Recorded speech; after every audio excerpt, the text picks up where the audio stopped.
I think matter of elections in Kenya is complex. I call it complex because when you are given a task to fulfill and then you are not given resources, it's like you are given a vehicle with deflated tires. You can't move it. And when you can't move it, then of course a lot of other things happens now. You know, there's a playfall that comes as a result of issues that are emerge due to resources.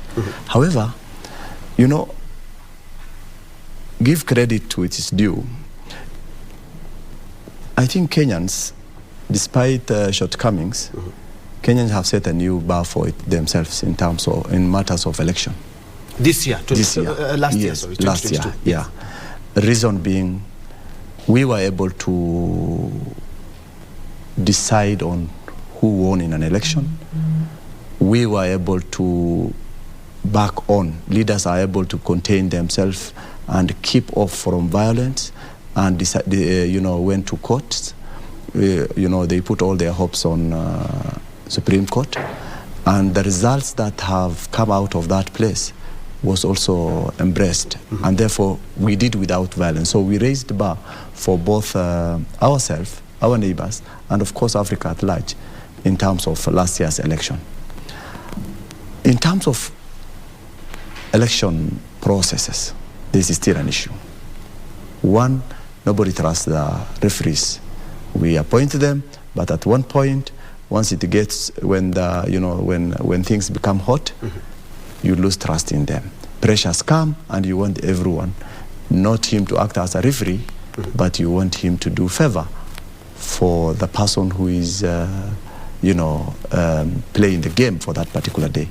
If everybody reasons that way, then definitely elections will not be democratic. But from the way things have started now, I think in future no Kenyans will come out in the street because a certain leader has lost his seat. Because the two things that keep people together is for us to accept democracy. We must embrace democracy. And from the onset of 2022 election results, I think slowly we are embracing democracy. I think 2027 things will be much better. In terms of costing and materials for election, I think that's a crisis. Why am I calling it crisis? We're able to produce our currency, which is a legal tendency, a legal currency that we use for day-to-day things. It is recognized. It is recognized the whole world.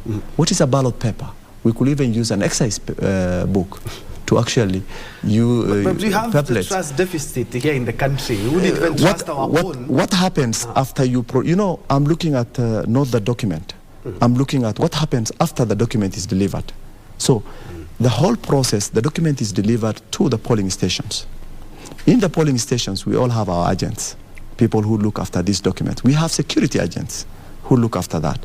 And therefore, what is it that you must have a special paper that needs to be utilized in a polling station by a local person whom himself cannot even tick for himself? You have to ask him, whom do you want? This one. There is no even confidentiality in the person you elect.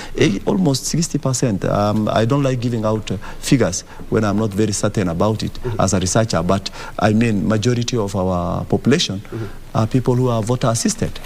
If you are voter assisted, what is it that this paper will come with as a trust?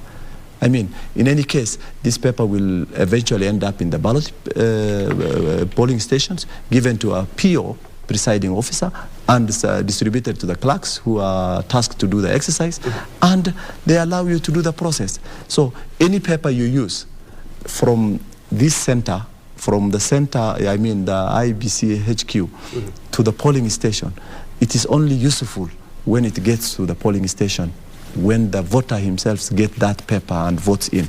So any paper given to you, and they have pictures there and names, we are able to take and post it in. I don't think if there is complex in terms of, or trust in terms of producing papers, I think it is just our greed in terms of producing those papers.